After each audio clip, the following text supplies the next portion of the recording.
আমি না চাইতে আমার মা আজকে বিকালে বানিয়ে দিয়েছিল আমার জন্য ডোনাট। গেছিলাম যে কলেজ থেকে এসে তো কিছু খাবো, তাই একটু ভালো খাবার বানিয়ে দিয়েছিল।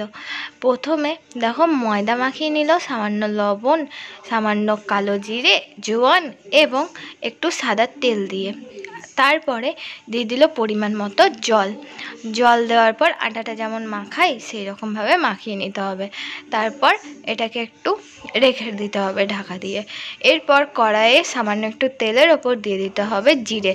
তারপর কয়েকটা কেটে রাখা পেঁয়াজ কুচি দিতে হবে, সেগুলোকে নাড়াচাড়া করে নিতে হবে।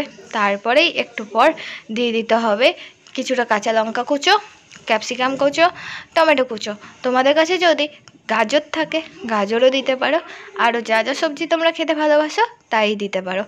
এরপরে পরিমাণ মতো লবণ, হলুদ, জিরে গুঁড়ো, সামান্য একটু চিনি দিয়ে নাড়াচাড়া করে নিতে হবে। এরপর বাড়িতে কিছুটা আলু সেদ্ধ ছিল, সেই আলু সেদ্ধও দিয়ে দিল। তারপরে সেটাকে ভালো করে নাড়াচাড়া করে নিতে হবে। এরপর যেই আটাটা মাখিয়ে রেখেছিল সেটার একটা লই করে নিল, একদম রুটির মতো যেমন বড় করে বেলে নিতে হবে। দেখতেই পাচ্ছ আমাদের বেলা হয়ে গেছে। এর যেই আলুর মশলাটা বানিয়ে রেখেছিলাম সেই আলুর মশলাটা দিয়ে দিলাম এবং রুটির চারপাশে ছুরি দিয়ে কেটে নিলাম। দেখতে পাচ্ছ কেমনভাবে কেটেছি। এরপর অয়েল ব্রাশে করে অয়েল লাগিয়ে দিলাম চারপাশে। এরপর একটা একটা করে কাট নিয়ে তার ওপরে চাপিয়ে ডোনাটের মতো শেপ দিয়ে দিতে হবে। এরপর কড়াইয়ে তেল গরম করে ছেড়ে দিতে হবে ডোনাটগুলো। উল্টে পাল্টে ভালো করে রেড ব্রাউন করে ভেজে নিলেই আমাদের ডোনাট কিন্তু রেডি হয়ে যাবে। তোমরা কিন্তু সস দিয়ে সার্ভ করতে পারো।